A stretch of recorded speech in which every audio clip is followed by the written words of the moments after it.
¿Qué es el pecado? Los pecados son pensamientos, palabras y obras en contra de la ley divina. ¿Qué es la ley divina?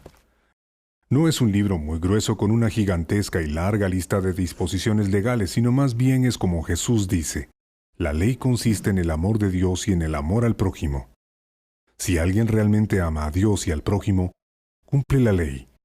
El pecado es una acción incompatible con el amor de Dios o con el amor a nuestro prójimo. Ahora, hay pecados que no son completamente en contra del amor de Dios y nuestro prójimo y nos destruye. También hay pecados que solo hieren el amor. De esta manera podemos diferenciar entre los pecados mortales y los pecados veniales. Pecado mortal es simplemente lo contrario al amor de Dios o del prójimo. Este pecado ataca al amor. La idolatría, no santificar los domingos, matar, adulterio o robar son solo algunos ejemplos. Quien sea que haga estas cosas, ya sea sabiéndolo o con libre albedrío, comete lo que se conoce como pecado grave o pecado mortal. Los pecados graves destruyen el vínculo de amor que nos une a Dios. Perdemos la gracia santificante por la que participamos de la vida divina. Y así, la pérdida de la gracia también significa la pérdida de nuestra vida sobrenatural. Por esta razón, los pecados graves también se llaman pecados mortales. Los pecados veniales, como todos los pecados, muestran una cierta carencia en el orden correcto de las cosas. Podemos decir que son pecados no tan graves o no tan serios, puesto que no están radicalmente dirigidos contra el amor de Dios o del prójimo. ¿Cuál sería un buen ejemplo para ilustrar esta diferencia? Bueno, mentir es siempre pecado. Este pecado sería grave si yo lastimo a alguien en un asunto muy importante o si le causo daño.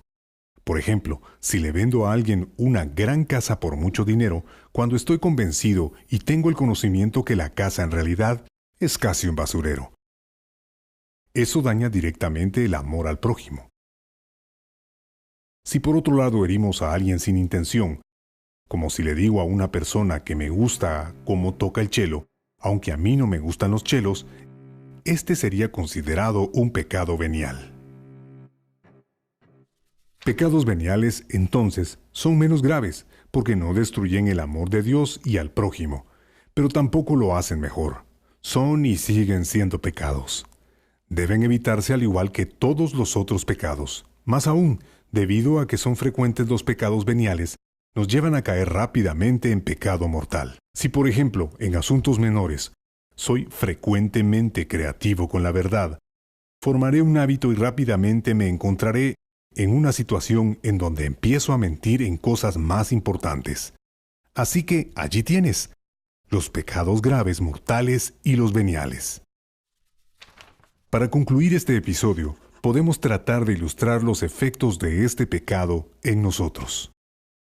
Una vela encendida representa la luz de la gracia que ilumina el alma. Nos muestra el camino de Dios para que podamos alcanzar la meta con seguridad.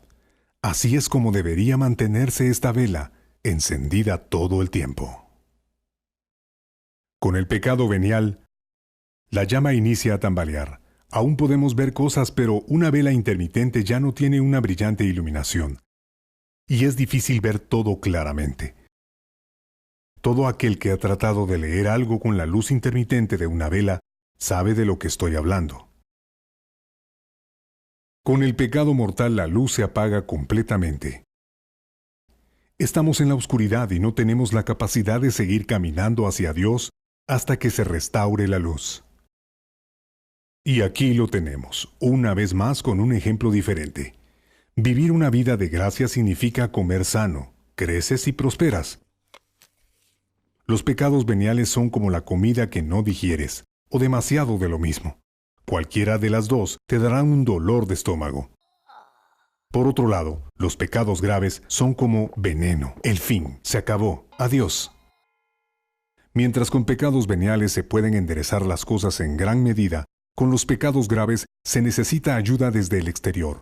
Y esta ayuda nos viene de Dios en la forma del sacramento de la reconciliación o confesión. En confesión, para quedarnos con el ejemplo, somos resucitados o la luz de la gracia es reencendida.